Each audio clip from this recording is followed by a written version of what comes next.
Broadcast live. Yo, we out here, Flame. He came quicker than he left. You know what I mean? Whoa, did I even leave though? No, you never left. You feel me? You know what I mean? We just changed rooms now. You know what I mean? That's it. In the studio, the album is out. You know, it's got mad tracks. You know, and I felt that because we had.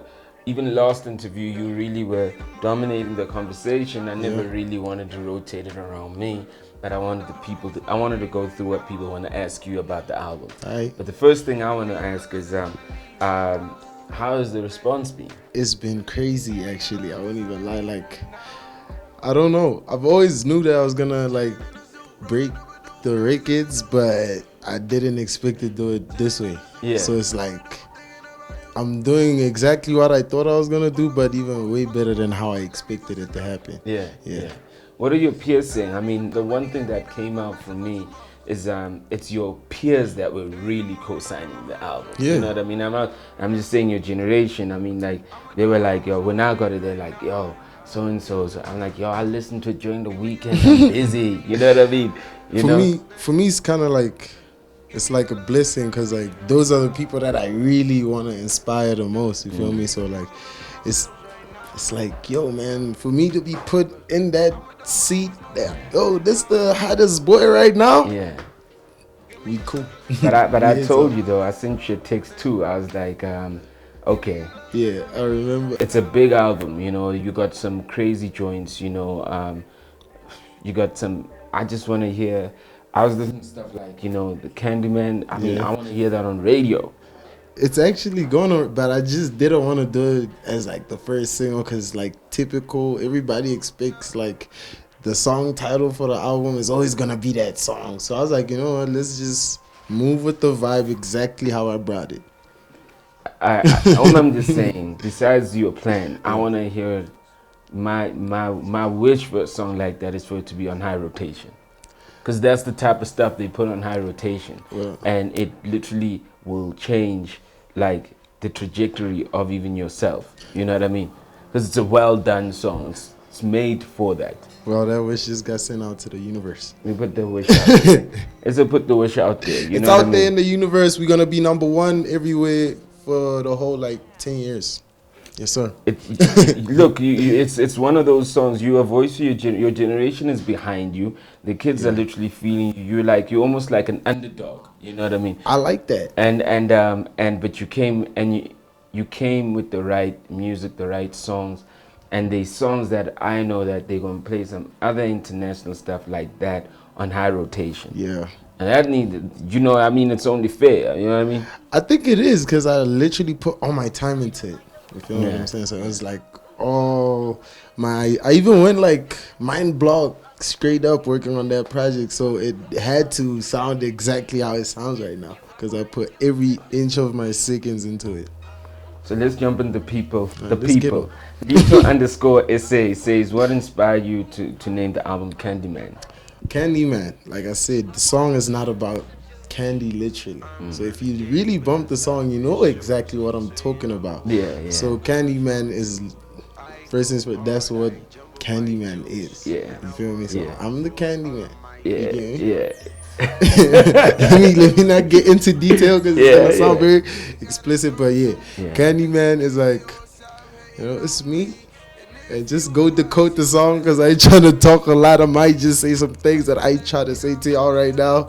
They super confidential. This ain't a family show, man. It's super confidential. Like, I'd really want to tell you right now, really, and be like full onto the script about it. But yo, We listening to this and we saying Candyman, but this guy is hiding this Candyman for us. It's like, you know, it's like when they give you the Bible and you never see God, and they go, yo, there's a God, there's a Jesus. You literally, you doing the same thinking. You're giving us a whole album, and you're going, yo, but you know, just believe it, just take it in. Come on. Okay, main reason why I called that album Candyman was because, you know, I'm that guy now. I'm locked in, you know? Yeah. I got myself a mommy, but sometimes you just get carried away in the studio and talk about all the stuff you do when you're with your girl and stuff like that. So it's like, let me just do it because that's me. I can't go out there and record music about what that guy is doing in his life. It's about me. So whatever I do and whatever I go through is Candyman. Candyman is literally basically just the highlight of who I am now today. Well, you've always been honest with your music, so you shouldn't be ashamed to talk about that honesty. I'm not. From the day, well, that's one thing I liked from you the first day I met you. Yeah. I can always tell you about how you were doing an R&B rap album, an R&B trap rap album when I first met you, Was that R&B though? Not really. You were crying like an R&B nigga though, you know what I mean? Do all R&B niggas cry though? Like, I don't think they all cry. From the 90s. Yeah, but those guys are like the best guys to ever come out. Like, I want to make songs like those guys. That's right. The first album was like on the way. You know what I mean? Yeah. Pimento says, musically, what are your biggest influences and who are your favorite musicians? At this point, I really can't even tell who's my favorite musician because I just dumb through a whole lot of music, and inspiration doesn't really come from music most of the time. Honestly speaking, that's one thing I had to learn as a human because like. This is what we artists actually get mistaken most of the time. Because, that guy's the hardest guy and I like listening to his music. Yeah, that guy just inspired my album or my track. Nah, he didn't inspire you. You just copied exactly what he did. But inspiration is like, okay, I'm going through a rough time. I don't have money for a whole 2 weeks or 3 weeks. That's inspiration on its own. Inspiration doesn't have to come in good places at all times. Sometimes inspiration is just like the dumbest thing that you won't even realize that this thing actually did something to impact my life. You feel me? So, it's just, I wouldn't say artists, actually there's no artist that inspired me to make. Like right now, actually, I don't have an artist that I'm gonna say this guy's actually influencing me to add this to my sound, or it's basically genuinely what I feel. But just not your sound, but just like that dude is that dude. Oh, like the featured guys now, or just even just guys randomly where you just like. What's the shit I listen to? What's the shit that besides Candyman? I listen to everything. Like I pay attention to everything, so I'm not really ignoring. I listen to what's going on, and half of the time I'm really like not impressed. What are you impressed? Maybe the question: what impresses you? The people that I featured on the album are like the people that are like super artists for me right now. Those are the people that I can like just go on my phone on any given moment and just bump whatever music they got because like they really hungry and they just got that energy that you can feed off and be like, oh, this guy, I can relate to what you're saying as well. My favorite artists now, they like doing typical music. It's like they slowing down because they're already at that level and they heard Flames come.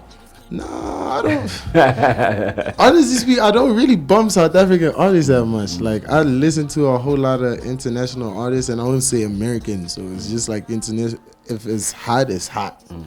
But most of them now, it's like they all just took a slow up, and they just doing what they doing. They too comfortable at this point.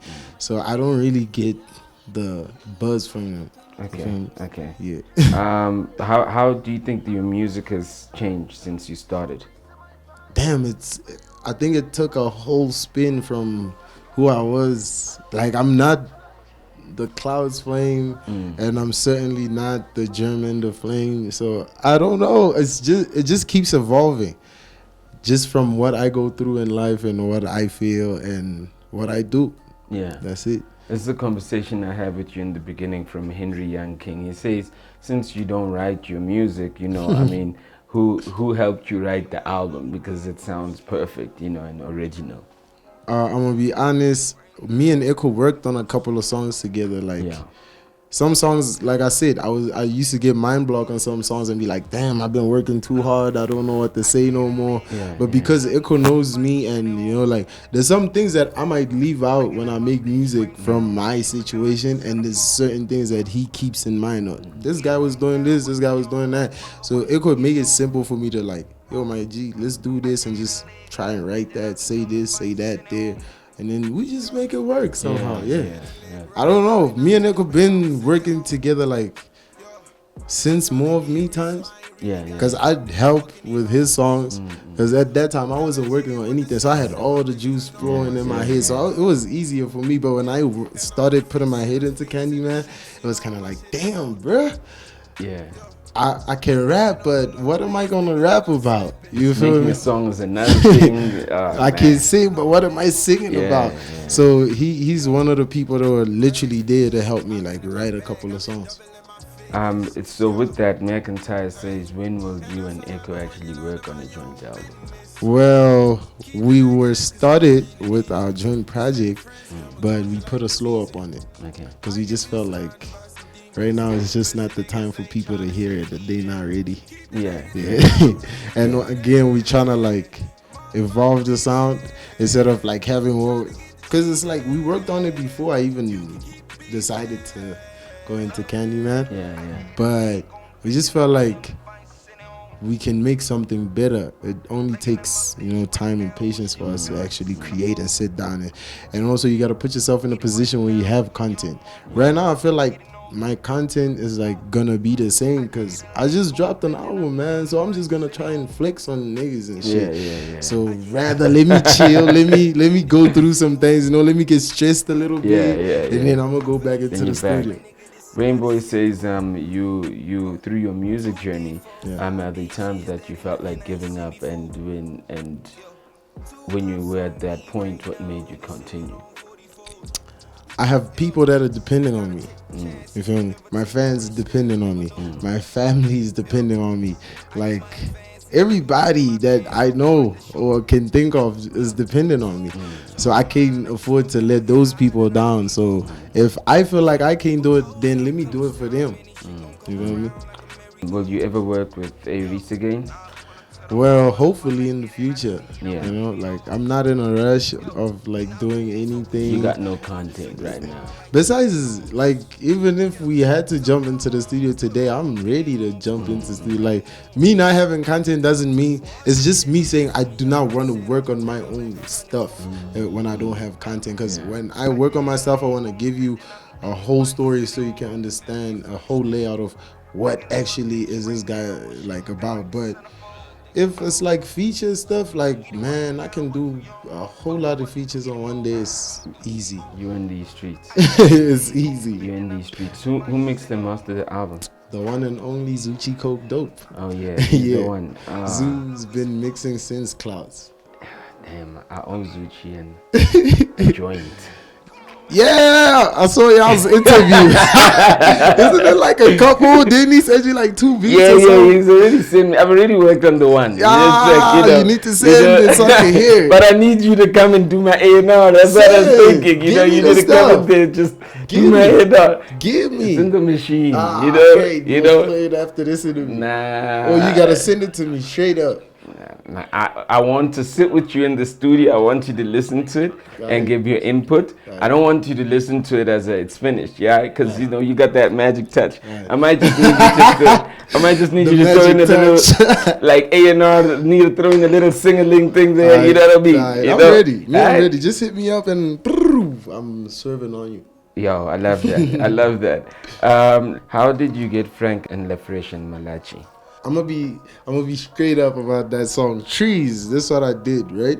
I recorded that song. Me and Zoo, like I was making a beat. Zoo was gone like for the day, so he came back home like at night that day. So I was just making beats all day because I couldn't record myself on Cubase. I can only record myself on FL. But now, the admin of me recording my vocals on FL and taking them to Cubase again and trying to set the standard and tempos, it's kind of like stress. So I was like, you know what? I'm just gonna make gang beats, and then me and Zoo just gotta make a song together because there's no way I'm dropping a project, a full-on body of work with no Zootie featured on it. Like, that's not gonna happen on any given day. Like I need to have Zootie on one song and one beat at least. Broadcast live